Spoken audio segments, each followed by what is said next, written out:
durante a vida na universidade, foi uma vida muito intensa como estudante, como pesquisadora, corria coisas paralelas, né? Mas sempre muito interligadas, porque eu sempre achei que para nós garantirmos a nossa ciência, nós temos que lutar por ela. Eu sempre achei isso.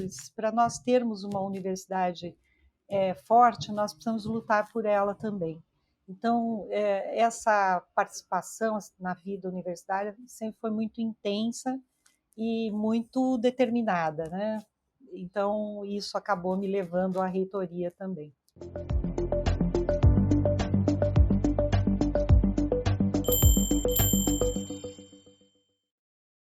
Olá, bem-vindos ao Espaço Recíproco. Hoje temos a alegria de receber aqui a professora Soraya Ismaili.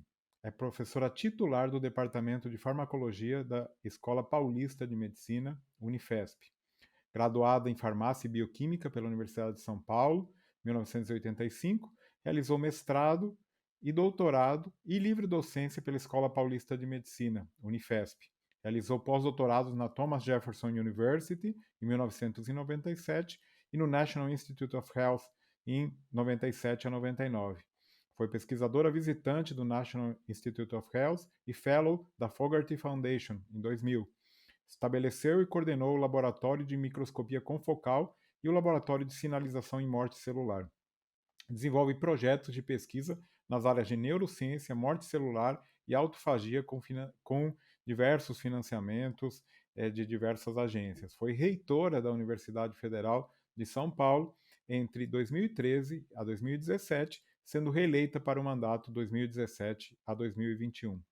Tem se dedicado a estudar o financiamento da ciência, os indicadores e os impactos do desenvolvimento científico, cultural e econômico do nosso país, além de atuar pelo direito e maior atuação das mulheres cientistas e meninas na ciência. Soraya, queria te agradecer muito pelo tempo, disponibilidade, é uma honra ter você aqui. A gente dividiu por alguns anos, né, as preocupações nas respectivas reitorias e tivemos a oportunidade de participar de diversos eventos em conjunto. Antes de mais nada, queria que você contasse aqui para a gente qual a sensação de deixar a reitoria após 8 anos de muito trabalho e dedicação. Como que você está se sentindo? Aliviada? Cansada? Bem, a primeira sensação é de alívio. Ufa! Aí você diz assim, nossa, consegui, né? Porque durante o período da reitoria, como você sabe também, nós temos muitas dúvidas, né? São muitos os caminhos e também são muitas coisas que estão fora das nossas condições,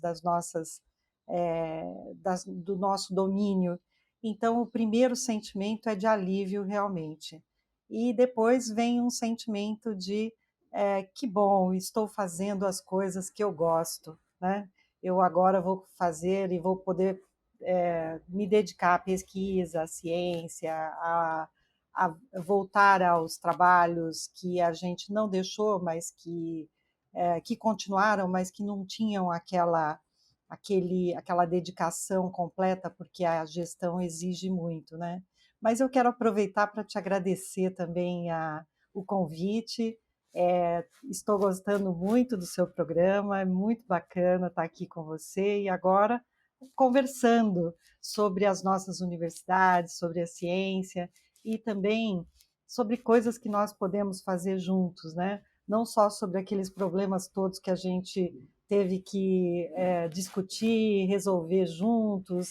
E eu acho que nesse sentido a nossa parceria, né, das federais com as estaduais, eu acho que com as nossas gestões eu vi que elas avançaram muito, porque antes apesar de sermos co-irmãs, universidades co-irmãs, que têm muitas colaborações, eu acho que as nossas gestões avançaram no sentido do diálogo entre as universidades, e isso é muito bom.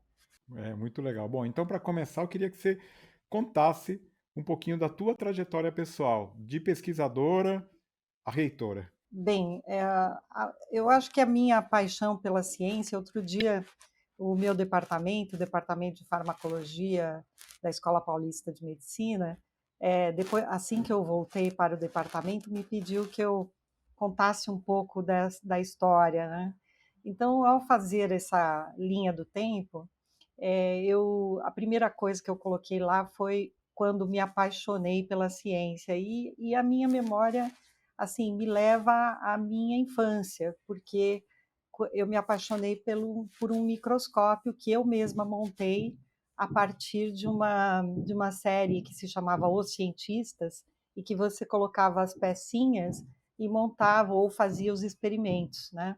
Então eu fiquei assim encantada com aquilo e anos depois, quando eu fui para a faculdade, escolhi fazer farmácia e bioquímica na Universidade de São Paulo, em Ribeirão Preto.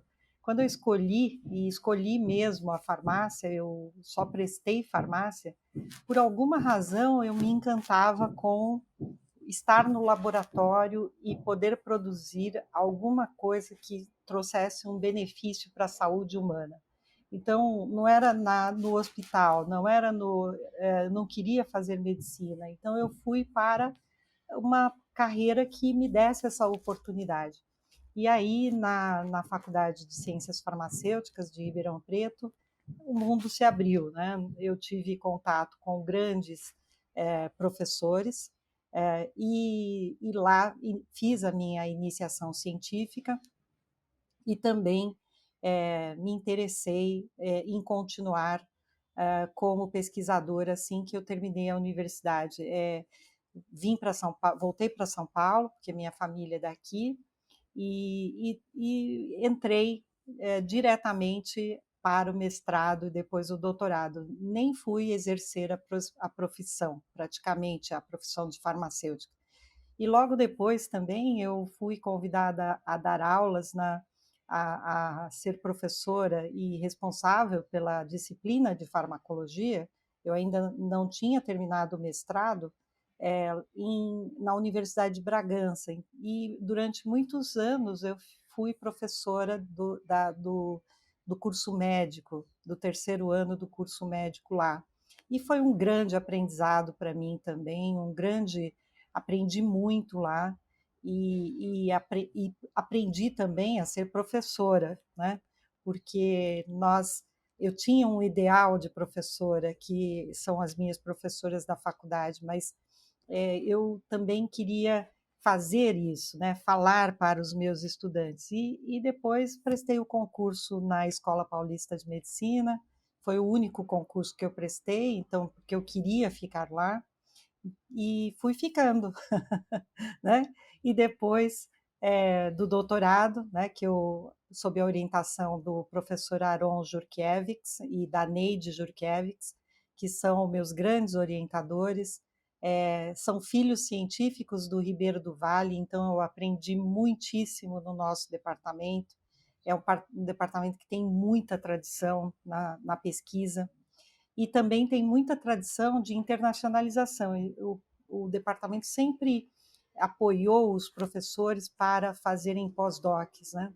Então, fui para o meu pós-doc e foi muito importante na carreira também, porque o pós-doc é um divisor de águas. Ele te dá, ele abre o seu horizonte, e então você aprende muitas outras coisas e quando você termina, você já tem uma definição mais madura do que você quer fazer como linha de pesquisa. Então, voltei ao Brasil, fui para o National Institutes of Health, que foi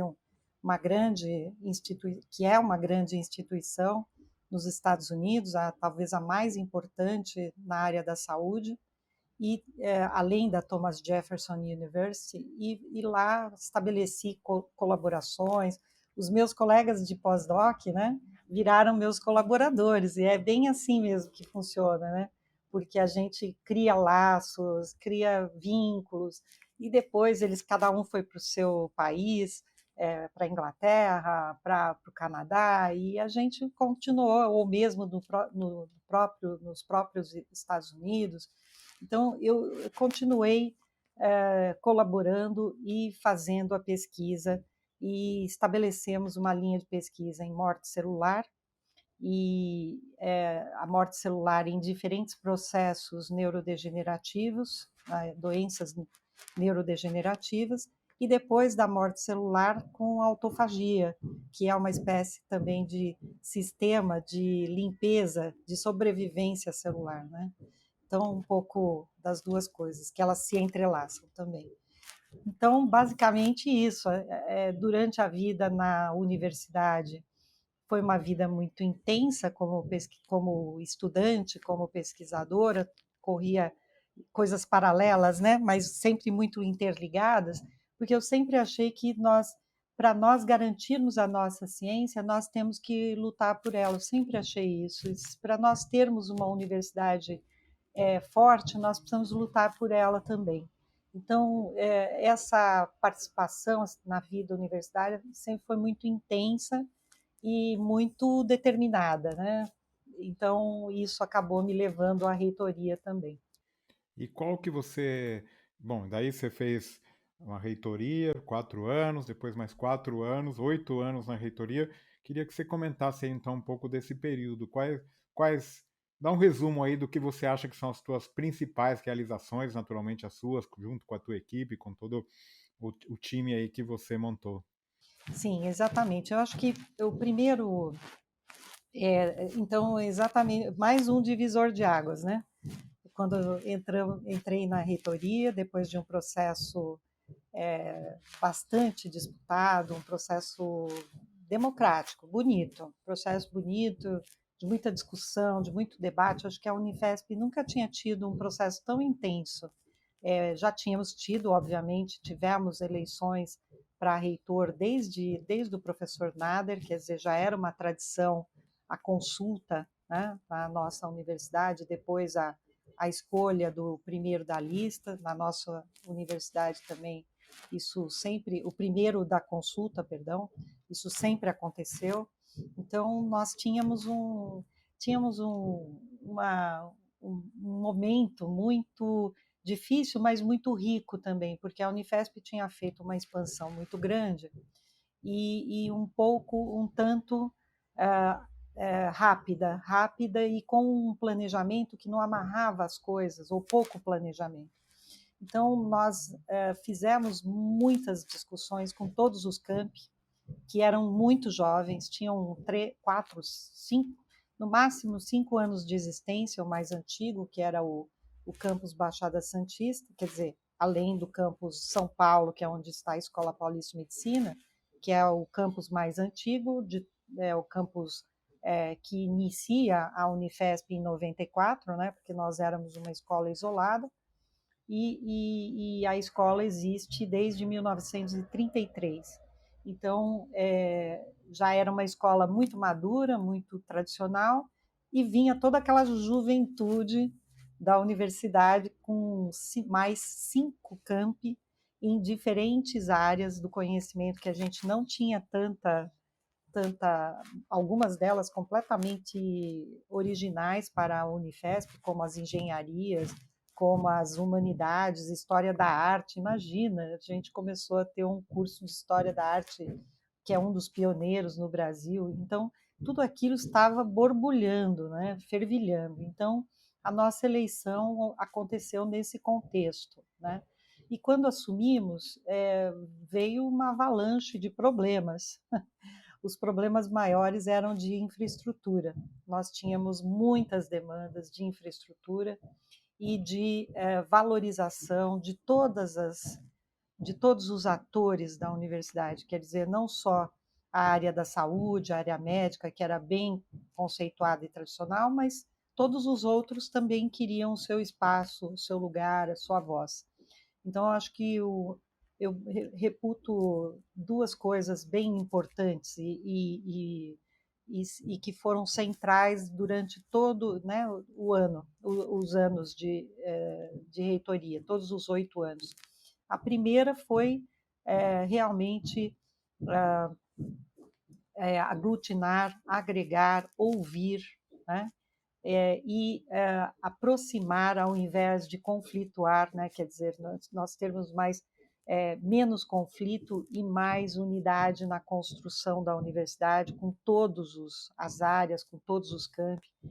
E a segunda, lutar pela infraestrutura e pela dignidade do trabalho docente, técnico e estudante. Então, pela primeira vez também, nós fizemos uma mudança de estatuto que trouxe uma representação maior em todos os lugares, que trouxe um processo de democratização das estruturas, né?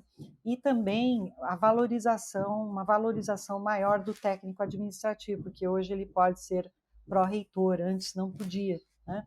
Então eram só os docentes e só docentes num determinado ponto da sua carreira.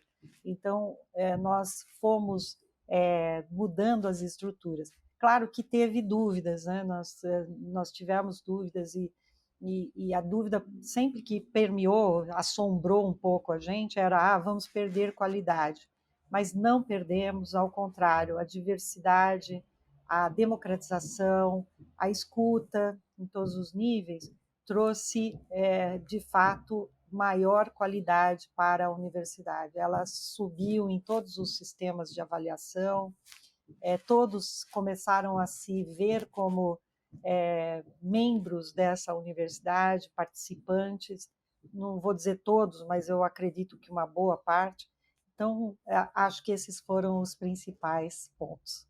Muito legal. Então, voltando aí para a tua área de pesquisa, você consegue explicar aqui um pouco para o público mais amplo qual que é exatamente o trabalho que vocês fazem, o que vocês investigam? Perfeito.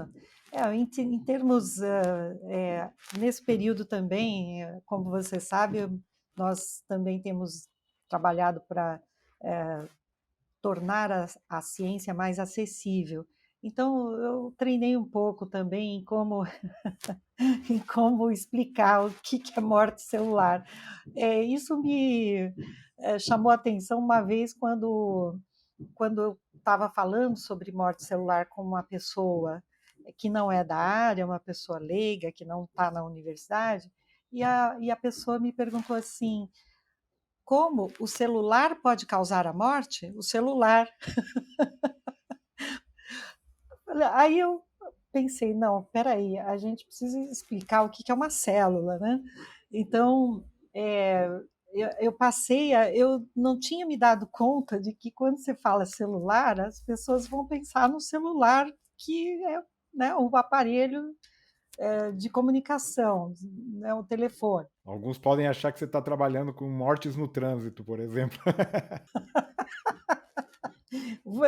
Exatamente, que faz a ligação o uso do celular dirigindo. Então, enfim, aí peraí, eu preciso explicar isso melhor. Então, eu sempre falo, como eu sei que o seu programa é assistido e é muito bacana a gente poder falar dessa forma e também com todos, né? Tornar isso mais acessível, é dizer, olha, todo o nosso organismo é feito de células. Primeira coisa que eu acho que a gente precisa dizer, né? Então eu estudo porque as nossas células são é, elas são divididas, né? Elas são criadas, né? Num processo de divisão celular, mas depois ela tem um tempo de vida, né? E tem vários tipos de morte.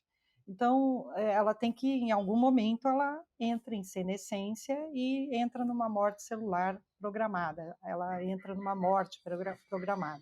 Agora, tem a morte causada por fatores externos, como uma agressão física, uma agressão química, que matam a célula na hora. Então, esse tipo de morte eu não estudo. Eu estudo a morte programada, que é a apoptose, né? Também tem esse nome difícil, e também a autofagia. E o nosso foco é estudar células do sistema nervoso central, que com o processo do nosso envelhecimento também entram em senescência E uma característica dos neurônios e das células do sistema nervoso central em geral é que elas não se multiplicam durante a vida. Então, nós temos um número definido, né, um número fixo, que é muito grande, são bilhão de neurônios, mas é, lá no fim da vida, dependendo se a gente vive muito, esses neurônios fazem muita falta, porque são os que a gente usa mais, né? Porque uma parte dos nossos neurônios nós não usamos. Então, é muito importante atualmente estudar esse processo, porque as doenças do envelhecimento, o Parkinson, o Alzheimer e outras doenças degenerativas, elas não têm volta, né? E também não temos nenhuma cura. E é difícil pensar em cura, né? Inclusive, atualmente, os grandes formuladores nessa área, a Organização Mundial de Saúde fez uma assembleia agora no mês passado, e esse foi um dos temas centrais. É muito difícil pensar em uma cura, porque são multifatores e você não vai curar. Isso não é uma doença propriamente, é o processo natural da célula, né? Só que você tem que evitar isso ao máximo ou até impedir que isso ocorra em pessoas jovens, né? Porque às vezes a senescência acontece em pessoas muito jovens. Então é preciso estudar isso e formas da gente trazer benefícios para a vida destas pessoas o máximo que nós pudermos. Muito legal. E agora, quando você deixou a reitoria, você acabou de criar o Soul Ciência, que é um centro de estudos e think tank sobre sociedade, universidade e ciência. Qual que é o objetivo desse centro e como que ele está estruturado no momento? Perfeito. Bem, um pouco antes de sairmos da reitoria, algumas pessoas que estavam na gestão, mas que decidiram não continuar, porque uma parte continuou na gestão, são vários, uma boa parte, são vários dos que estavam na gestão anterior. O reitor eleito era vice da nossa segunda gestão, então muitos dos pró-reitores continuaram, alguns, né, continuaram, e outros, como Pedro Arantes, a Maria Angélica Minhoto e também a Andréa Rabinovici, que era minha chefe de gabinete, e também foi pró-reitora na primeira gestão. Então, nós nos reunimos e começamos a pensar sobre aquilo que, durante os 8 anos de reitoria, nos pareceu que estava faltando para nós, não como Unifesp, mas como universidades, né? Então, e também diante da pandemia. Então, nós pensamos, estão faltando dados, nós temos uma deficiência de dados sobre a educação superior no Brasil, tem algumas pessoas que estudam, né? Tem um centro, inclusive na Unicamp, né? Algumas pessoas, mais no Brasil, algumas pessoas estudando financiamento, mas estão separadas no sistema.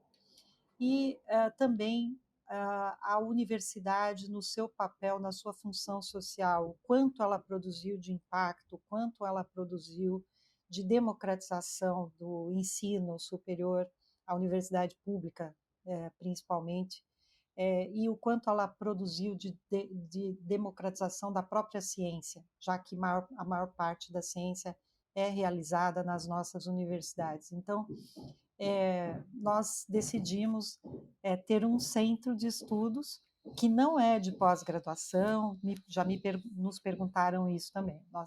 Não é um centro de pós-graduação, não é para fazer mestrado, doutorado, não é para competir com as universidades, é realmente para reunir pesquisadores da Unifesp, de outras universidades, para para o estudo da educação superior e da ciência no nosso país, assim, trazer índices de impacto, trazer pesquisas relacionadas à sociedade, à percepção social da ciência, e isso ganhou força entre passamos a convidar algumas pessoas para comporem o corpo de pesquisadores e depois o corpo do comitê científico. Então, também recebemos um financiamento da Fundação Tidi Setúbal, apresentamos um projeto, obviamente, e outro financiamento que está vindo em breve também a partir de uma emenda parlamentar, né? Então é um financiamento federal, e nós estamos estruturando o centro agora, já ganhando aí algum espaço e iniciando as pesquisas. Então, os estudos começaram, nós já fizemos o edital um edital de pós-doutorado para a contratação, né, de pós-doutorandos e de estudantes de iniciação científica. Então, né, percebendo que não tem mestrandos nem doutorandos, tem a supervisão, a orientação dos pós-doutorandos e os estudantes de iniciação científica, que nós queremos, sim, ajudar nessa formação com esse foco que eu mencionei. E, por último, nos traz também a outra lacuna que nós percebemos, é sobre a ciência, a percepção da ciência. Embora tenhamos ganho muito espaço agora na pandemia falando de ciência, ainda temos muita desinformação, principalmente, e muita também muitas pessoas, né, divulgando a ciência, mas ainda não conectadas com a sociedade, né? Então, um contato maior, falando para os diferentes grupos sociais que nós temos, saindo da bolha, né? Temos algumas poucas pessoas fazendo isso muito bem, e podemos avançar mais. Eu acho que a ideia é somar e ajudar nessa direção. Muito legal. E eu queria ouvir, então, justamente a tua opinião sobre o momento que estamos vivendo na ciência, tecnologia, educação superior. Você vê alguma luz no fim do túnel? Bom, espero que não seja a luz do trem, né? Que, como diz aquela anedota, né? Mas eu vejo sim. Eu penso que temos aí um momento muito desafiador, para não dizer assim, até chegando a um ponto muito, muito difícil, e a reconstrução vai ser lenta e vai custar muito para nós. Mas nós temos que, eu vejo, assim, a luz ao fim do túnel, mas é até muito forte essa luz, porque eu vejo a nossa comunidade, apesar de muito abalada com tudo que está acontecendo, a nossa comunidade não se dispersou. Nós temos uma comunidade muito forte, muito enraizada, apesar da perda dos jovens doutores, que nós estamos perdendo, infelizmente, né? Então, muitos pós-doutorandos estão recebendo convites para outros lugares, para outros países, e também nós temos alguns seniors que estão saindo, pedindo para ir para outros lugares, deixando seus cargos aqui para ir para outros lugares, porque também está muito difícil de se sustentar e de conseguir se manter, né? Se mesmo para alguns que têm como se manter, que têm projeto de pesquisa aprovado, também está difícil, porque o ambiente é um ambiente de falta de liberdade, né? Nós não estamos tendo liberdade para nos expressar. Existe muito medo no sistema atualmente, infelizmente. Então, é preciso falar mais sobre isso, mas resistir, e eu sempre digo, não é só resistir fazendo, resistir caminhando, para que não tenhamos um prejuízo ainda maior. O momento é muito difícil, né? Muito difícil. Soraya, outra preocupação tua é a participação das mulheres na ciência. Que iniciativas você acha que podem ampliar e valorizar essa participação.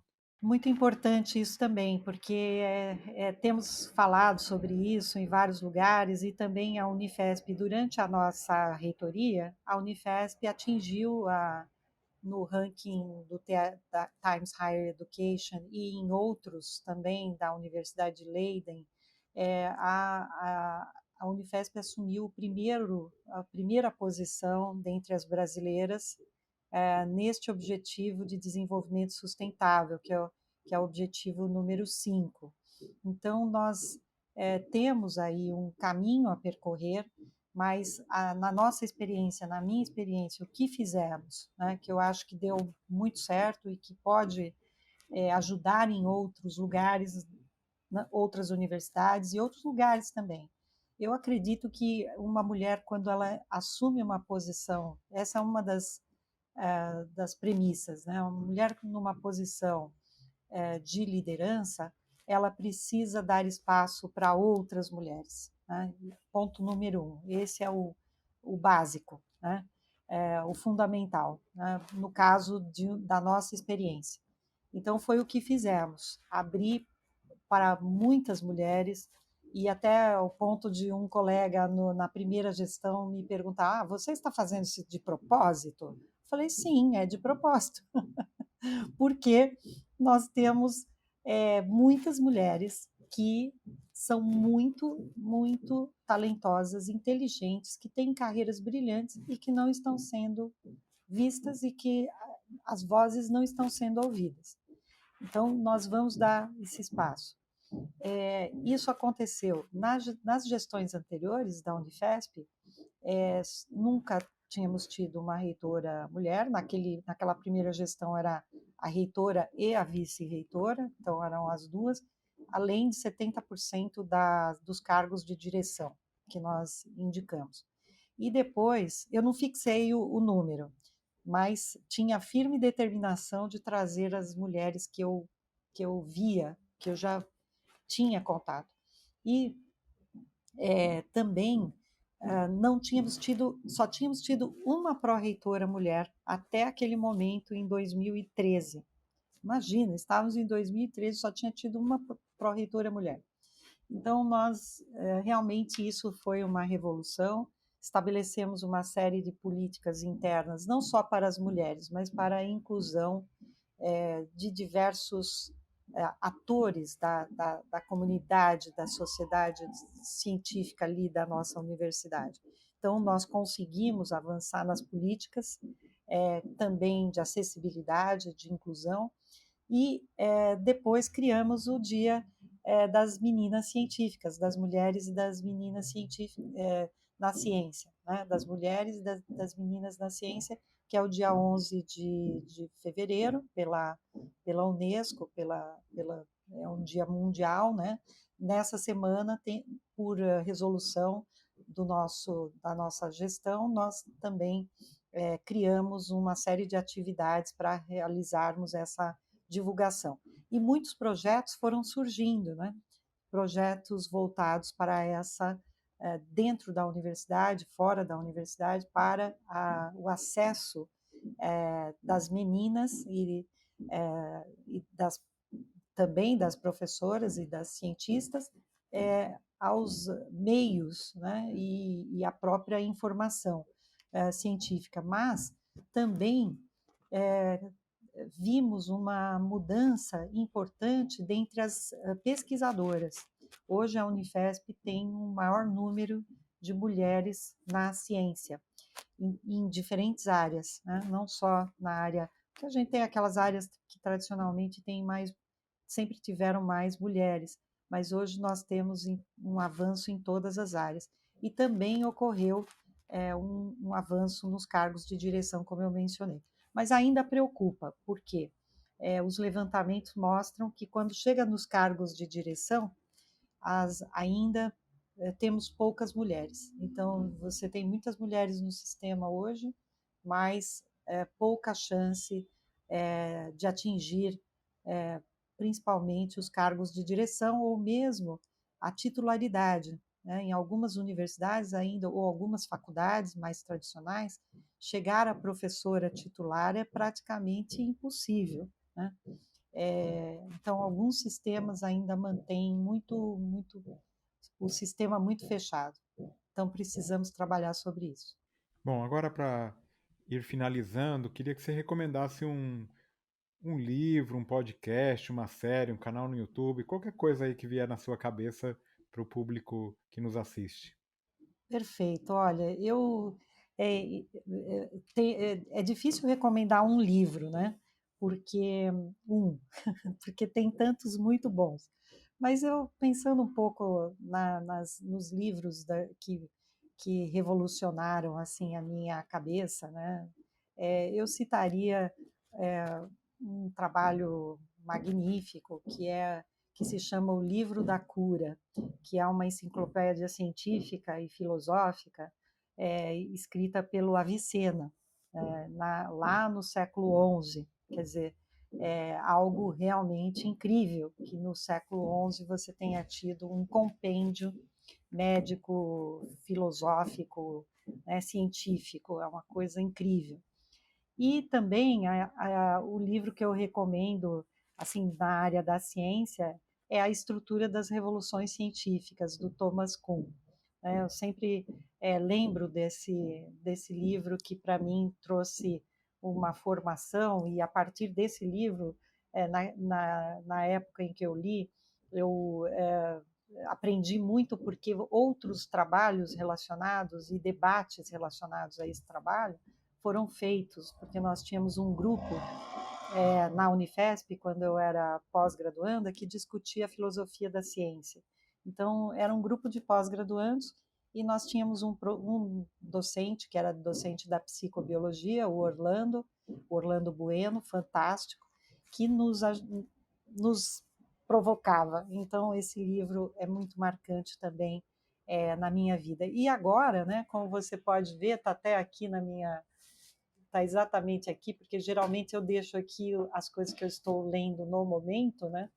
Então, nesse exato momento, eu estou lendo o relato de um certo Oriente do Milton Raton e a utilidade do inútil do Nútil Ordine, né? Então, estes são os livros que eu recomendo nesse momento. A utilidade do inútil é incrível, é um livro fantástico. O podcast que eu sugiro aqui é o podcast da Piauí, da Rádio Piauí, que se chama Terra é Redonda. Eu gosto muito desse podcast e recomendo muito. E ele me lembra a música do José Miguel Wisnik, A Terra Plana, que inclusive nós colocamos no final do lançamento do Sou Ciência. Tem um filme, tem um vídeo no YouTube com a música, né, A Terra Plana, e é lindíssimo esse vídeo, então eu recomendo muito também. Muito legal. E, bom, aí é um ping-pong agora. A tua melhor e a tua pior lembrança da época da graduação. Bom, a minha melhor lembrança é o meu grupo de meninas, né? Porque olha só que interessante, não é um ping-pong, mas né, o meu grupo de meninas, porque na faculdade eu tinha o meu grupo de amigas, que sempre foram 4 meninas. A mesma coisa aconteceu também no colégio e no fundamental, que se chamava ginásio, né, naquela época.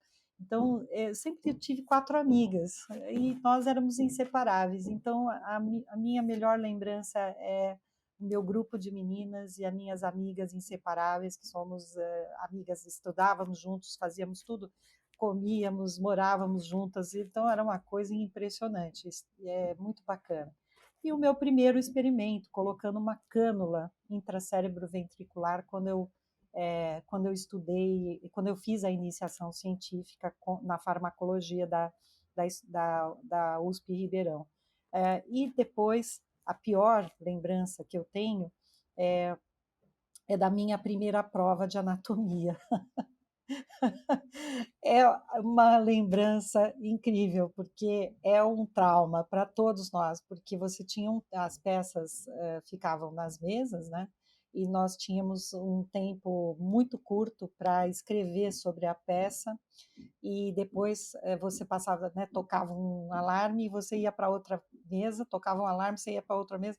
Então isso é realmente um trauma, né? Foi o meu trauma da faculdade. E uma aula inesquecível? Bom, a aula inesquecível, eu já mencionei hoje aqui as minhas professoras, né? São as mulheres mesmo, porque a Isabel Iocoito, que minha professora de microbiologia, eu amei microbiologia, talvez por isso hoje eu fale tanto em vírus, né? Do vírus, eu voltei a estudar também a microbiologia, né? Agora com a pandemia. E a Isabel Iocoito era maravilhosa, tanto que eu tirei 10 nessa disciplina, acho que foi a única disciplina que eu tirei 10, assim, cravado. E a farmacologia, com a Ana Maria Rodrigues. Me apaixonei pela farmacologia e foi o que eu decidi seguir depois. Muito bom. E uma questão específica aqui, se você fosse agora dar um tempinho, fazer um sabático, um campus dos sonhos onde você gostaria de ir. Ah, nossa, puxa, talvez eu fosse para. Eu tinha esse plano, né, de ir para a França, porque durante muitos anos, por conta do meu marido, do meu companheiro Francisco Miralha, que é um matemático e que tem uma colaboração de mais de 25 anos lá com a Universidade de Paris, durante muitos anos antes da reitoria, sempre que ele ia para Paris, e ele continua indo, só esse ano não foi por conta da pandemia, mas o ano passado foi o último momento antes da pandemia que ele esteve lá. Então, antes da, da reitoria, nós íamos, quando ele ia para lá, passar um mês ou dois, eu passava um tempo lá. E eu sempre tive um desejo de fazer um pós-doc ou um sabático na França, especificamente em Paris. Eu tinha escolhido até um laboratório, que era o laboratório do Guido Kromer, para trabalhar com. Ele é fantástico, tem uma série de laboratórios conectados. Então eu tinha um desejo muito grande de trabalhar lá, mas não foi possível até agora. Então, quem sabe aí mais adiante. Vamos ver. Um cientista ou educador, educadora que você admira. Bem, essa é uma questão também, como os livros, né? É uma coisa difícil responder, porque são tantos, felizmente, nós temos tantos exemplos maravilhosos, né? Então, eu vou escolher um trio, né? Um conjunto de pessoas. Por quê? Porque o dia que eu vi esses três professores falando juntos numa sessão da SBPC, isso marcou a minha vida para sempre. Foi uma sessão em que estavam presentes o Aziz Absaber, o Florestan Fernandes e o Antônio Cândido. Os três estavam na mesa e, na ocasião, o Aziz era o presidente da SBPC. E essa figura, essa imagem, este momento ficou marcado para mim para o resto da vida e desde então. E o Aziz se tornou, depois disso, eu me aproximei do Aziz. Eu era, naquele momento, estava na NPG, né, na Associação Nacional de Pós-Graduandos, eu era uma pós-graduanda ainda, e eu me aproximei bastante dele e ele se tornou um dos grandes mestres para mim, embora eu não seja dessa área de pesquisa, ele era um grande geógrafo, mas eu aprendi muito com ele em diversas áreas. Então, foi essa figura dos três marcante para mim e continua. Bom, agora para finalizar, queria que você comentasse alguma habilidade sua que não consta no seu currículo. É, bom, uma habilidade que eu acho que posso dizer que é uma habilidade é de reunir pessoas para desenvolver um projeto conjunto. Então, As pessoas sempre falam, nossa, agora mesmo nós estamos juntando um grupo de pessoas para um projeto de saúde global também, né? Então, estou participando, não é a minha área também, mas eu sei que eu consigo, olha, vamos chamar tal pessoa, faz essa conexão, liga com aquilo. Então, está ficando um projeto muito bacana, junto com o Arnaldo Colombo, que é um infectologista muito reconhecido, e eu estou muito animada com esse projeto do Centro de Saúde Global também. Mas acho que essa é uma habilidade. Mas se for para colocar também uma habilidade que é uma espécie de, assim, deixa eu imaginar, vai, que eu tenho essa habilidade, eu diria que é cantar. Eu adoro cantar, mas eu nunca fui convidada para cantar em nenhum lugar e também não sei se eu aceitaria. Mas eu adoro. Eu não sei se é uma habilidade, mas eu acho que é uma coisa bacana. Uma paixão que, aliás, nunca é tarde para começar, né? Como você sabe. Muito bom, Soraya. Obrigado pelo teu tempo, disponibilidade. Parabéns aí pelo teu trabalho na reitoria e agora na continuidade aí com o pique ainda para fazer muita coisa pela ciência e pela educação no nosso país. Muito obrigado. Obrigada, Marcelo. Eu que agradeço. Eu também quero te parabenizar pelo excelente trabalho que você fez junto à reitoria. Já temos falado sobre isso. E agora, né, com todas essas atividades que você tem feito, pela autonomia, pela democracia das nossas instituições, também em conexão com diferentes grupos, nós temos participado, né, de grupos que estão se juntando para que a gente possa resistir e manter as nossas universidades, e também nesse trabalho aqui de divulgação, porque é um espaço maravilhoso que você criou e também que você trouxe, né, o teu trabalho que você traz para nós e nos brindou com o seu livro, que é um sucesso, né? E quero te parabenizar por tudo isso. Muito obrigada.